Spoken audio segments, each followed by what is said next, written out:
গতিকে জমিয়তক লৈ পেলাই ৰাজনীতি কৰাটো কোনোপধ্যে গ্ৰহণযোগ্য নহয়। আজি এচাম দুষ্টচক্ৰ বুলি কৈছোঁ, যিসকলে নাজানে জমিয়তৰ ইতিহাস, তেওঁলোকে অধ্যয়ন কৰা উচিত। অসমৰ মুখ্যমন্ত্ৰীয়ে যি বুঢ়া আঙুলি দেখুৱাইছে তাক আমি গৰিহণা জনাইছোঁ। এজন মুখ্যমন্ত্ৰীৰ পদবীত থকা ব্যক্তি এজনে এনেকৈ ৰাজহুৱাভাৱে বুঢ়া আঙুলি দেখুৱাটো কোনোপধ্যে গ্ৰহণযোগ্য নহয়। সেয়া কিন্তু শুভ লক্ষণ নহয় বুলি আমি মোচাই অভিহিত কৰিছোঁ। আজি চাওক, ফৈজ মাদানী বুলি কোৱা বা জমিয়ত কোন বা জমিয়ত কি, জমিয়তৰ বিষয়ে তেওঁলোকে অধ্যয়ন কৰা উচিত। কাৰণ জমিয়তৰ আহ্বানতে কিন্তু ভাৰতৰ স্বাধীনতা আন্দোলনত হাজাৰ হাজাৰ মুছলমান ওলাই আহিছিলে আৰু তেওঁলোক শ্বহীদ হৈছিলে। গতিকে ভাৰতৰ স্বাধীনতা আন্দোলনত মুছলমানৰ যি অৱদান আছিলে, সেই অৱদানৰ লগতে কিন্তু জমিয়তৰ ভূমিকা আছিল যথেষ্ট গুৰুত্বপূৰ্ণ। আজি মহাত্মা গান্ধীৰ লগতে হওক বা ভাৰতৰ স্বাধীনতা আন্দোলনত যিসকল অৰিহণাযোগ্য ব্যক্তি আছিল, সেই ব্যক্তিসকলৰ লগত কিন্তু জমিয়ত উলমা এটা অনুষ্ঠান, যি অনুষ্ঠান মুছলমানৰ আৱেগ আৰু অনুভূতি জড়িত থকা অনুষ্ঠান। গতিকে এই জমিয়তক লৈ পেলাই ৰাজনীতি কৰাটো কোনোপধ্যে গ্ৰহণযোগ্য নহয়। আৰু এছাম তথাকথিত অসমৰ যিবিলাক সংগঠন, তেওঁলোকে জমিয়তৰ বিষয়ে অধ্যয়ন কৰা উচিত বুলি আমি কওঁ। কাৰণ তেখেতসকলে নাজানে অসমৰ ইতিহাস, ভাৰতবৰ্ষৰ ইতিহাস।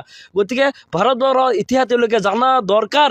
গতিকে সেই তথাকথিত সংগঠনৰ ব্যক্তিত্বসকলক আমি কৈছোঁ, আপোনালোকে ভাৰতবৰ্ষৰ ইতিহাস অধ্যয়ন কৰি লওক আৰু তাত জমিয়ত তথা ভাৰতৰ মুছলমানৰ যি অৱদান, সেই অৱদান সম্পৰ্কে আপোনালোকে জানি লওক। আজি ভাৰতৰ স্বাধীনতা আন্দোলনত যি হাজাৰ হাজাৰ মুছলমান যেন শ্বহীদ হৈছিলে, তাৰ জ্বলন্ত প্ৰমাণ কিন্তু ভাৰতৰ ইণ্ডিয়া গেট।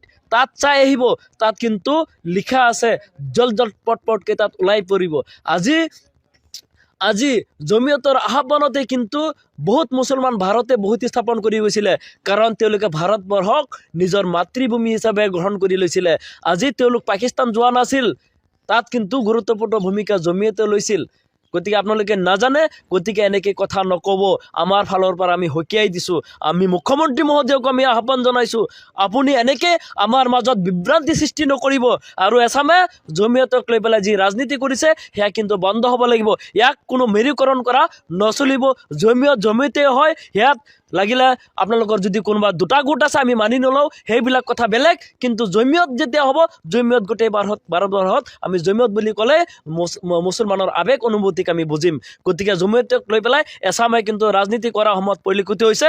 আমি সেই দল সংগঠনৰ নেতৃত্বসকলক আমি আহ্বান জনাইছোঁ, জমিয়ত লৈ পেলাই আপোনালোকে ৰাজনীতি নকৰিব। ইয়াত যদি কোনোবা জমিয়ত লৈ পেলাই ৰাজনীতি কৰে, তেওঁলোকে কিন্তু মুছলমান অধ্যুষিত অঞ্চলত কিন্তু জবাবদিহি হ'ব লাগিব। কাৰণ ইয়াত কিন্তু মুছলমানৰ আৱেগ অনুভূতি জড়িত হৈ আছে। যদি কোনোবা ভুল কৰিছে, সেয়া তেওঁলোকৰ ব্যক্তিগত মতামত, কিন্তু জমিয়ত এটা অনুষ্ঠান, যি অনুষ্ঠান কিন্তু মুছলমানৰ আৱেগ অনুভূতি জড়িত আছে। গতিকে আমি দেখা পাইছোঁ এছাম বিহে ৰাজনৈতিক দলৰ নেতাও কিন্তু মন্তব্য দিয়া পৰিলক্ষিত হৈছে। গতিকে সেই নেতাসকলকো আমি আহ্বান জনাইছোঁ, জমিয়ত লৈ পেলাই ৰাজনীতি নকৰিব। ইয়াত কিন্তু মেৰুকৰণ কৰা নচলিব।